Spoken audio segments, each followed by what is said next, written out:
감독원장은 국내 은행의 외화 유동성 상황은 양호하지만 급변 가능성을 열어두고 외국인 증권 자금에 대한 모니터링을 강화하겠다고 밝혔습니다. 서울 지역 아파트값이 8개월 만에 3.3제곱미터당 1,800만 원 아래로 떨어졌습니다. 입주 물량이 쏟아지면서 전세값 상승세도 전달에 비해 0.06% 오르는 데 그쳤습니다. 지난달 경상수지가 14억 9천만 달러로 석 달째 흑자를 이어갔습니다. 반도체, 승용차, 석유 제품 등의 수출 구조가 힘이 됐습니다.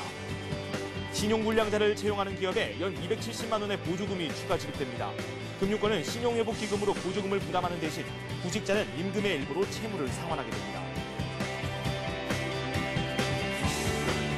네, 라스 성공 전략 2부 시작하도록 하겠습니다. 코스피 코스닥 나란히 반등에 또 성공하는 모습을 보여줬었죠. 오늘 1.8% 오르면서 이틀째 상승세를 걷고 있습니다. 코스닥 역시 2% 넘게 오르면서 최근 추세를 한번 뒤집어 보려는 그런 움직임을 보여주고 있습니다. 하지만 외국인들의 수급 상황 여전히 좋지 않습니다. 3천억 원 넘는 매물을 내놨고요. 개인과 기관이 시장을 주도하는 모습을 보여주기도 했는데 여전히 외국인들의 압박에 좀처럼 자유롭지 못한 모습을 좀 보여주고 있습니다. 하지만 선물 시장에서는 외국인들의 매수세를 유지하면서 향후 전망을 좀 밝게 하고 있는 모습을 보여주었습니다. 먼저 시황센터 연결해서 자세한 시황 한번 살펴보도록 하겠습니다. 김보람 캐스터 나와주세요. 네, 시황센터입니다. 모처럼 국내 증시 안정 찾았습니다. 물론 해외발 악재도 있었는데요. 개인과 기관이 지수 안전판 역할을 해주면서 코스피 코스닥 양시장 모두 상승으로 마감했습니다. 코스피 지수 먼저 확인해보면요. 25포인트 오르면서 오늘 1607.50포인트에서 마감했습니다. 오늘 출발은 1656포인트에서 출발했었죠. 오전 중에 잠시 하락으로 흐름을 바꿨다가 개인과 기관이 매수세 크게 늘리면서 11시 구간에서 반등에 성공했습니다. 오늘 1600선까지 돌파하면서 1607포인트에 마감했는데요. 투자 주체들의 움직임도 한번 살펴보면 역시나 개인과 기관이 힘을 썼습니다. 개인이 1,600억 원 정도, 기관이 1,100억 원 정도 순매수하면서 외국인의 3천억 원가량의 매도 물량을 모두 소화해내는 모습이었습니다. 코스닥도 마찬가지로 견중한 흐름을 보여줬습니다. 이틀째 오르고 있는데요. 오늘은 10포인트 오르면서 473포인트에 마감했습니다. 오늘 출발은 460포인트에 출발했었죠. 오전 중에 잠시 하락했다가 다시 상승으로 흐름을 바꾸면서 470선까지 돌파한 모습입니다. 수급 쪽에서도 한번 살펴보면 역시나 개인이 홀로 매수했습니다. 하지만 기관도 장 막판 들어서 12억 원 정도 순매수로 흐름을 바꿨고요. 개인이 200억 원 정도 순매수했습니다. 반면에 외국인은 홀로 185억 원 정도 매도 물량 내놨습니다. 외환시장도 한번 살펴보겠습니다. 그동안의 급등에 따른 기술적 반작용이 작용되면서 6거래일 만에 하락으로 마감했는데요. 오늘은 30원 20전 내리면서 1223원 10전에 마감했습니다.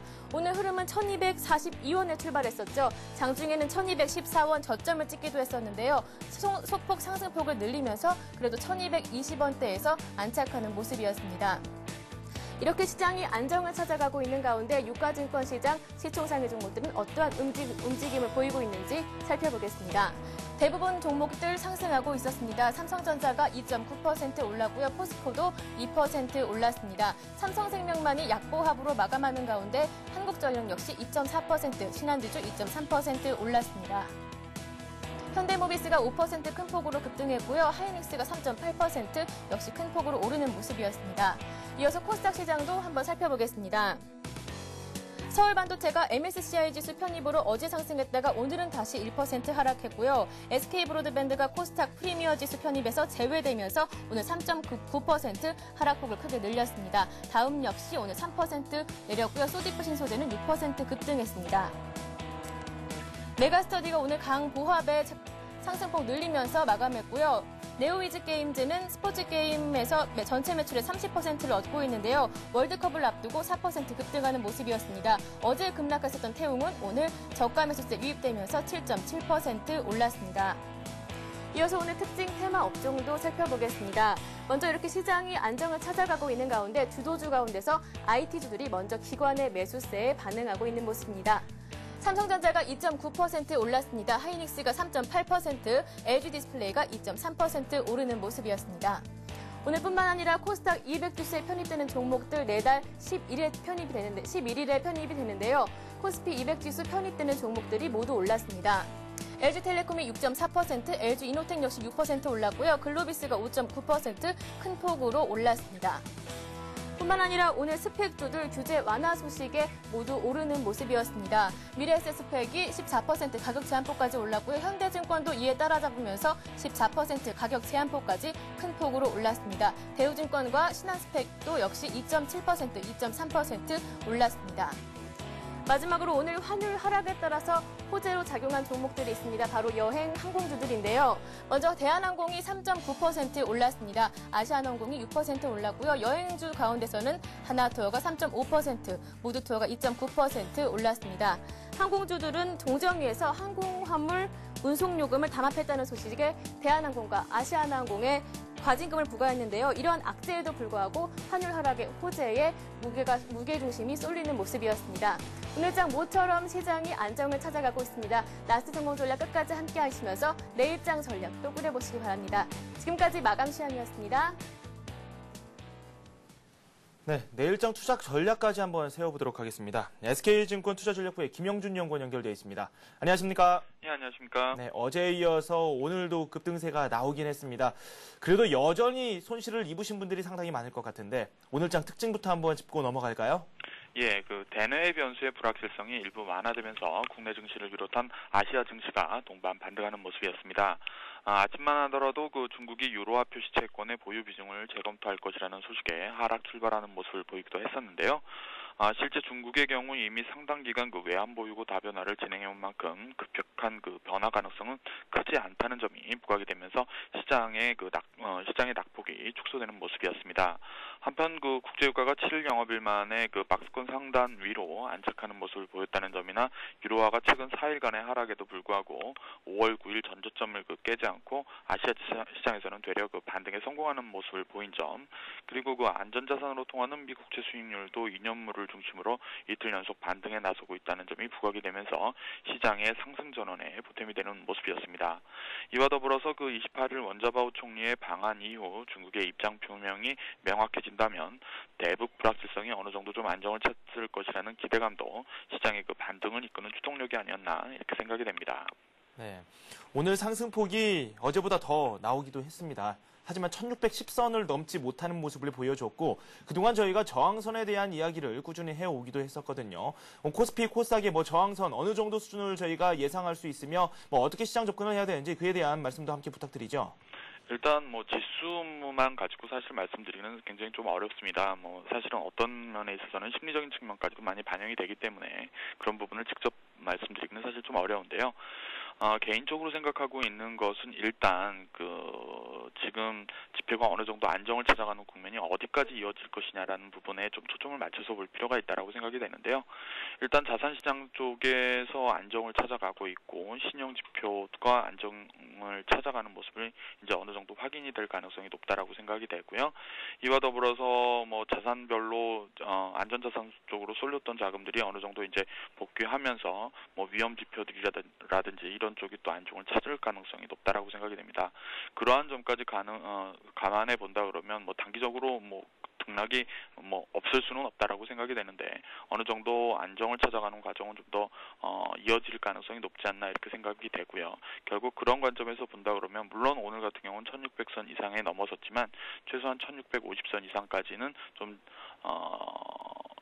어느 정도는 좀 지켜봐도 되는 시장이 아닌가 개인적으로는 좀 그렇게 생각을 하고 있습니다. 네, 그렇군요. 코스피 쪽 이야기를 좀 들어봤고 코스닥 쪽 어제에 이어서 오늘도 더 상승률이 더 높게 나오고 있습니다. 대형주 쪽으로 저가 매수가 유입이 될 것 같다라는 전망을 상당히 많이 해주신 분들이 있습니다. 그런데 코스닥 쪽도 상황이 상당히 좋거든요. 따라가는 거에 대해서는 어떻게 생각하십니까? 제 개인적으로는 사실 코스닥 업종들이 왜 떴는지에 대해서 다시 한번 좀 상기를 해볼 필요가 있다고 생각이 됩니다. 가장 기본적으로는 시장이 경기가 호전되면서 좋아지는 것과 더불어서 설비 투자에 대한 설비 투자 확대에 대한 그런 기대감들이 반영이 되면서 움직이고 있다고 생각이 됩니다. 그러한 측면에서 이제 IT 부품이라든지 자동차 부품주들이 동반해서 움직이고 있다는 점에 관심을 가져야 된다고 생각이 되는데요. 그러한 관점에서 보면은 일단 중소형 업종들 같은 경우는 워낙 등락 플럭추에이션이 굉장히 크기 때문에 그런 부분들에 대한 우려는 좀 있을 수 있겠습니다만 아직까지 그 코스닥이나 이런 업종들에 대해서는 배제하고 접근해야 된다 이런 식의 시각은 좀 무리하지 않나 개인적으로는 그렇게 생각을 하고 있습니다. 결국 최근에 낙폭이 컸던 업종 중에 하나가 또 하나의 코스닥이라는 점을 감안해 봤을 때는 시장이 어느 정도 안정을 찾아가면서 코스닥 쪽의 매기가 유입될 가능성도 높다라고 개인적으로는 생각하고 있습니다. 네, 그렇군요. 코스닥에 대한 말씀까지 들어봤고요. 오늘 밤 미국 시장도 한번 잘 살펴봐야 될 텐데 어젯밤에 만선이 깨졌습니다. 여기에 대해서는 그렇게 크게 의미를 부여할 필요는 없다. 앞서 일부에서 저희가 그렇게 살펴보기도 했습니다. 미국 시장에서 저희가 살펴봐야 될 부분 어떤 것들이 있는지 소개 좀 해주시죠. 일단 그 대외 불확실성이 어느 정도 정점을 지나면서 실제 그 지표로 확인되는 과정을 거쳐야 할 것으로 생각을 하고 있습니다. 앞에서도 말씀드렸는데요. 이러한 점에서 관심을 가지고 좀 지켜보셔야 될 게 결국 그 신용 지표들이 어느 정도 안정을 찾아가느냐가 핵심이 아닌가라고 생각이 됩니다. 좀 더 어렵게 말씀드리면 리버 와이스 스프레드라든지 테드 스프레드라든지 어떤 은행 간에 거래되는 금리가 어느 정도 좀 안정을 찾는 모습을 지켜보시라고 말씀을 좀 드리고 싶은데요. 사실 그 동지표들이 일반적으로 그 자산 시장의 변화보다는 소폭 좀 늦게 반영이 되는 면이 있습니다. 그러한 측면에서 본다 그러면 시장의 자산 시장이 일단 증시를 기준으로 했을 때 어느 정도 안정을 찾아가면서 이제 반등을 모색하고 이후에 신용지표가 어느 정도 안정을 찾는다 그러면 추가적으로 시장 전반적인 그 안정에 대한 기대는 좀 더 강화될 수 있는 것이 아닌가라고 생각이 됩니다. 결국 그러한 관점에서 좀 지켜보실 필요가 있다라고 생각이 되고요. 아울러서 경제지표 쪽에도 이제는 슬슬 관심을 좀 가지고 접근할 때가 되지 않았나 이렇게 생각이 됩니다. 특히 그 주말에 미국의 5월 시카고 PMI 지수가 지수에 좀 관심을 가져볼 필요가 있다라고 생각이 되는데요. 일단 미국 쪽의 경기 회복에 대한 경기 회복의 변화가 꾸준하고 안정적으로 나와준다고 했을 때는 펀더멘털에 대한 우려가 일부 남아있긴 하지만 어느 정도 시장의 안정에는 도움이 될 것이라고 생각을 하고 있습니다. 그러한 관점에서 보면은 제조업 지수에 관심을 갖는 것이 어떻게 보면 좀 당연하지 않나 이렇게 생각이 됩니다. 네, 해외 지수 쪽으로 관심을 좀 두는 게 좋겠다라는 말씀을 해주셨는데 여전히 시장은 불확실성을 가져가고 있습니다. 이 국내에서도 여러 가지 불확실성 해소가 되지 않고 있고 마찬가지로 해외에서도 유로존에서 나오는 소식들 잘 살펴봐야 되겠죠. 투자 전략 짜나가는 데 있어서도 상당히 복잡하거든요. 어떻게 보십니까? 예, 일단은 대외 불확실성이 완전히 없다라고 말하는 거는 거의 거짓말이라고 생각이 되고요. 가장 중요한 것은 불확실성에 대한 평가 수준이 어느 정도 수준인가라는 부분에 초점을 좀 맞춰볼 필요가 있다라고 생각이 됩니다. 간단하게 말씀드릴 수 있는 것이 이제 빅스 지수라는 부분은 빅스 지수의 흐름을 좀 살펴볼 필요가 있다라고 생각이 되는데요. 최근에 빅스 지수의 흐름을 보면은 대외 불확실성에 대한 우려가 지속되고 있지만 실질적으로 3일, 4일 연속 하락하는 모습을 보이면서 시장이 어느 정도는 좀 시장의 불확실성이 축소되고 있다라는 평가를 내리고 있다라는 부분이 이제 부각되고 있다라고 생각이 됩니다. 결국 그러한 관점에서 본다고 했을 때는 과도한 우려에서 우려가 완화되는 단계로 좀 접근하는 것 같고요. 결국 그러한 시각들이 좀 더 지속되면서 반등 기조가 어느 정도는 좀 지속될 가능성이 높다라고 생각을 하고 있습니다. 다만 그 해외 쪽의 변수보다는 최근 같은 경우는 이제 대내 변수 그러니까 대북 리스크라든지 건설주가 다음 주 같은 경우는 또 구조조정 발표를 앞두고 있는데요. 그러한 부분들이 일부 시장을 교란하는 요인으로 작용할 가능성은 배제할 수는 없다라고 생각이 됩니다. 그렇지만 결과적으로 큰 틀에서 보면 일단 시장은 안정 기조로 접어들 가능성이 굉장히 높고요. 이에 따라서 시각적인 측면에서 접근한다. 그러니까 전략적인 측면에서 접근한다 그러면 최소한 매수 기조를 좀 더 지속하면서 접근하는 것이 필요하지 않나 이렇게 생각을 하고 있습니다. 네, 조금씩 매수 기조 쪽으로 방향을 가져가는 것도 좋겠다라는 말씀까지 한번 들어봤습니다. 돈 말씀 고맙습니다. 예, 감사합니다. 네, 지금까지 SK증권 투자전략부의 김영준 연구원과 함께 내일장 투자 전략까지 자세히 살펴봤습니다. 잠시 후 뉴스가 이어집니다.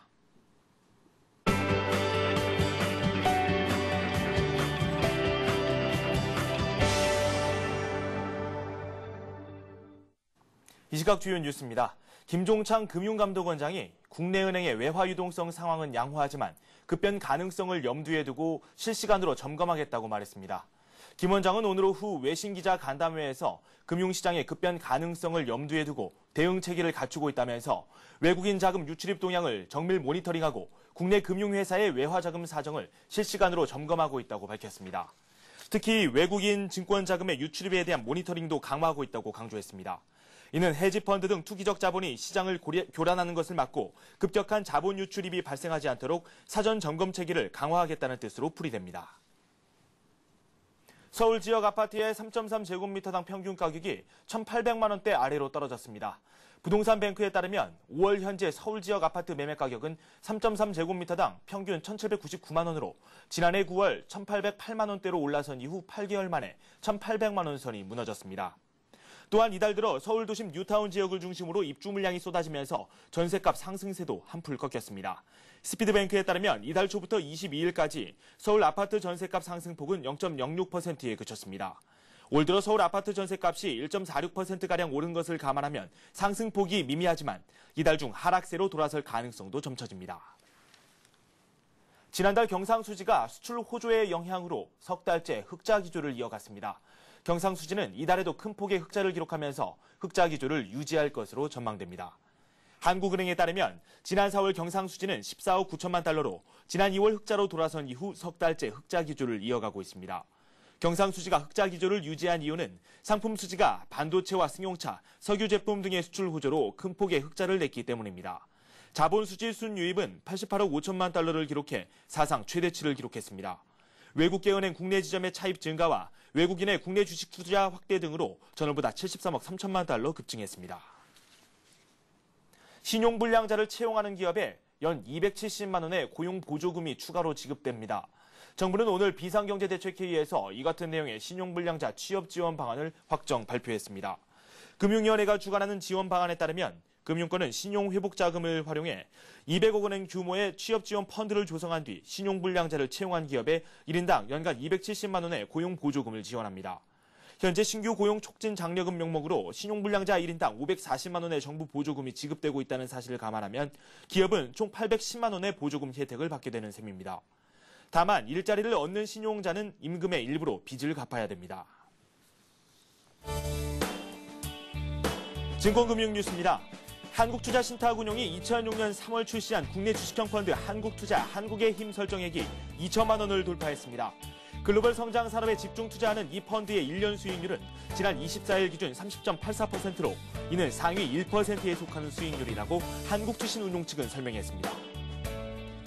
KB자산운용이 운영하는 공모형 주식 펀드에 연초 이후 어제까지 모두 2,805억 원이 순유입되면서 국내 자산운용사들 가운데 자금 순증 규모 1위를 차지했습니다. FN가이드 집계 결과 2위는 알리안츠 글로벌 인베스터 자산운용이, 3위는 한국투신운용이 각각 차지했습니다. LIG 손해보험이 운전자 보험에 법률 비용 보험을 결합시킨 LIG 운전자 법률 비용 플랜을 출시했습니다. 이 상품은 자동차 사고 발생 시의 보장은 물론 대부분의 민사소송에 대한 법률 비용을 보장한 것이 특징입니다. 삼성생명의 컨설턴트 교육 부문이 국제인증인 ISO 9001 인증을 획득했습니다. 삼성생명은 국제표준기구가 요구하는 과정설계, 평가관리, 시설관리, 내부감사 등 21개 요건에 부합하는 교육 시스템을 갖춰 ISO 인증을 받게 됐다고 설명했습니다. 이틀 연속 상승세를 지속했습니다. 우리 증시 좋은 흐름을 보여주고 있는데 그렇다면 아시아 지역은 또 어떤 흐름을 보이는지 한번 살펴보도록 하겠습니다. 일본 증시가 마감이 됐습니다. 지금 화면을 통해서 나오고 있는데요. 1.2% 오르면서 9,641선에 걸쳐 있는 모습입니다. 중국 쪽 상황도 한번 짚어보도록 하겠습니다. 현재 진행 중에 있죠. 0.7% 오르면서 2,646선에 머무르고 있습니다. 국내 증시 그리고 또 아시아 지역 증시가 안정을 찾고 있습니다. 오늘의 변수 바로 유럽 증시가 아닐까라는 생각이 드는데 중국이 내놓은 이 국채 매각 계획 유럽 증시에도 어떤 영향을 미칠지 오늘 밤에 저희가 집중적으로 한번 살펴봐야 되겠습니다. 저는 내일 이 시간에 다시 찾아뵙도록 하겠습니다. 지금까지 살펴봤던 이 관심 종목들을 AS에 드리는 시간 내일 갖도록 하겠습니다. 여러분 고맙습니다.